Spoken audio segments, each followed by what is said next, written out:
Olá, querido estudante. Eu sou o professor Douglas Gomes e venho trazer para você aqui Física todo dia. Na aula de agora, nós vamos ver a primeira lei da termodinâmica aplicada à transformação isovolumétrica, também conhecida como isocórica. Se você apoia essa iniciativa, deixa logo o seu joinha. Quer ver mais vídeos como esse? Se inscreve aqui no canal e ativa o sino das notificações para receber aquele aviso esperto quando tiver vídeo novo. Quer aprender física comigo? Acesse o meu site professordouglasgomes.com. Então vamos à primeira lei da termodinâmica. Revisando a primeira lei da termodinâmica, a gente deve lembrar que energia é uma propriedade dos sistemas físicos que pode variar. Então, tudo que é característica sua, ela pode sofrer uma modificação. A variação da energia interna é a diferença entre a energia interna final menos a inicial, e o que vai nos dar de valor este resultado não depende do que acontece no meio do caminho. Ou seja, a variação da energia interna não depende dos estados intermediários da transformação. Para um gás monoatômico, ΔU é 3 meios de NR ΔT. Para um gás diatômico, ΔU é 5 meios de NR ΔT. Ou seja, a variação da energia interna está relacionada à variação da temperatura. Assim, nós podemos dizer que, quer saber se a temperatura de um gás aumentou ou diminuiu, observe o que aconteceu com a energia interna deste gás. E esta variação pode acontecer por meio de dois mecanismos: o calor e o trabalho. Tanto o calor quanto o trabalho, o valor destas duas transferências vão depender de como foi feita esta transferência. Vai depender, então, dos estados intermediários da transformação. Por isso que nunca você vai ver variação de calor ou variação de trabalho. Você vai ver a quantidade de calor e a quantidade de trabalho. A gente vai convencionar que entrou energia pelo mecanismo calor, calor positivo. Saiu energia pelo mecanismo calor, calor negativo. A gente fala calor recebido pelo gás, positivo. Calor cedido pelo gás, negativo. No caso do trabalho, trabalho positivo é quando o gás efetua trabalho empurrando um êmbolo, empurrando alguma coisa. E para fazer isso, ele vai gastar energia, sai energia. Trabalho positivo, saída de energia. Por isso, esse sinal de menos acompanhando o trabalho na primeira lei da termodinâmica. Trabalho negativo, entrada de energia. É quando o meio externo efetua um trabalho sobre o nosso gás. Agora vamos à transformação isovolumétrica. Observe que na transformação isovolumétrica, também conhecida como isométrica ou isocórica, o volume é constante. Se o volume não vai mudar, o gás não vai se deslocar, e sem deslocamento não haverá realização de trabalho. Para haver trabalho, além de haver a força, é necessário um deslocamento, e no gás o deslocamento significa mudar de volume. Se você for fazer o diagrama de Clapeyron, pressão versus volume, vai ver que o gráfico é uma linha reta vertical, indicando que não haverá, portanto, trabalho sendo efetuado a volume constante. Então, trabalho a volume constante, é isso que eu quis representar aqui, ó, TV, trabalho a volume constante é igual a zero. Isso significa dizer, de acordo com a primeira lei da termodinâmica, que a variação da energia interna vai se dever única e exclusivamente ao calor. Veja aqui que, segundo a primeira lei da termodinâmica, ΔU é calor menos trabalho. Como o trabalho é zero, a variação da energia interna vai se dever apenas ao calor. Veja que interessante, na nossa cabeça a gente pensa que variação de temperatura está sempre relacionada a calor. Não, é possível mudar a temperatura por meio de trabalho. Mas por que na nossa cabeça a gente enxerga sempre isso daqui? Porque a maior parte das transformações que a gente vê no nosso cotidiano são transformações isovolumétricas, porque a gente, quando vai esquentar algo, a gente não vai esquentar um gás, a gente costuma esquentar um líquido, água ou óleo, ou a gente vai esquentar um sólido, carnes, a gente vai esquentar, enfim, sólidos ou líquidos, que quando vão se transformar, eles até sofrem uma dilataçãozinha, mas é desprezível. No caso de sólidos e líquidos, as transformações que nós temos são isovolumétricas, são a volume constante. Por isso a nossa cabeça associar calor à temperatura, mas nem sempre isso vai ser verdade. Contudo, aqui na isovolumétrica Isso vai valer sim. As transferências de energia num aquecimento isovolumétrico aconteceriam apenas por meio do calor.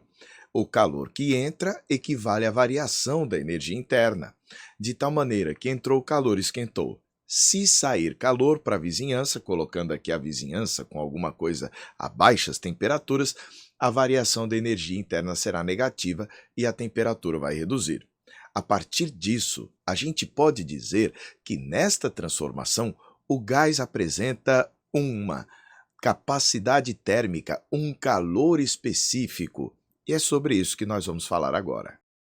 O que nós costumamos chamar de calor específico de um gás é a razão entre a quantidade de calor que ele recebe, a massa dele e a variação de temperatura, medido em joule por quilograma e por Kelvin. Mas quando a gente vai tratar de gases, é muito menos comum a gente falar em massa de gás. A gente usa quantidade de mols nesta parte do estudo. Então, nós vamos definir um outro tipo de calor específico. O calor específico que, ao invés de ser por massa, ele vai ser por mol. Quando a gente vai trabalhar com calor específico por mol, a gente troca a massa pela quantidade de matéria e o calor específico comum a gente troca pelo calor específico molar. Em geral, os livros usam uma letra C maiúscula para diferenciar. Eu vou usar o C cedilha. Eu peço essa licença a você para usar uma outra letra, porque também tem livros que usam o C maiúsculo como capacidade térmica de um corpo. Então, para não confundir, eu achei que seria interessante fazer este uso não comum do C cedilha. A quantidade, aliás, o calor específico molar de um gás vai ser a quantidade de calor sobre a quantidade de matéria, número de mols, e sobre a variação da temperatura, medido então em joule por mol e por Kelvin no Sistema Internacional de Unidades. Mudando aqui a diferença entre um e outro, é que em um é por quilo, o outro é por mol. E qual seria a relação entre esses dois calores específicos? O calor específico molar é igual a massa molar vezes o calor específico comum. A massa molar é aquela quantidade de quilogramas por mol que você vai ter. A massa, então, seria o número de mols vezes a massa de um mol, a chamada massa molar. Na demonstração, você poderia pegar os calores, das duas expressões e igualar, fazendo em seguida a troca da massa pelo número de mols vezes a massa molar. E chegaria a essa expressão aqui. A massa molar vezes o calor específico comum é igual ao calor específico molar. Mas a gente vai pegar tudo isso daqui e deixar um pouco de lado. Nós vamos ver como isso aconteceria, como seria o calor específico molar de um gás numa transformação a volume constante. Então anota o que tem aí na lousa, porque a gente vai continuar. O calor específico molar numa transformação a volume constante é dado por esta expressão aqui, a quantidade de calor sobre a quantidade de matéria e a variação da temperatura. Mas note, nesse tipo de transformação, a variação da energia interna corresponde à quantidade de calor. Por essa razão, a gente vem aqui e coloca no lugar do calor o ΔU. Daqui, a gente pode retomar o que a gente havia estudado sobre gases mono e diatômicos. Usando a definição do calor específico molar a volume constante que a gente tem aqui, a gente pode chegar à conclusão de que todo gás monoatômico, hélio, neônio, argônio, criptônio, xenônio e radônio, os gases nobres, vão ter um mesmo calor específico molar, que vai ser 3R sobre 2. Por quê? O ΔU do monoatômico são 3 meios de NR∆T. Dividindo por N∆T, todos os gases monoatômicos têm o mesmo calor específico. Já no gás diatômico, 5 meios de NR∆T sobre N∆T, cancelamos N com N, ΔT com ΔT, e este é o calor específico a volume constante de um diatômico.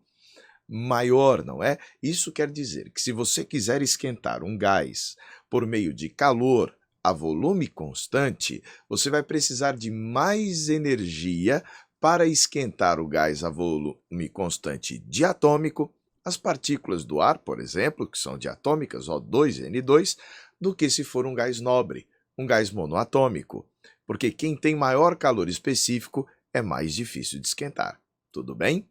Então, aqui a gente chega ao último estudo da transformação isovolumétrica.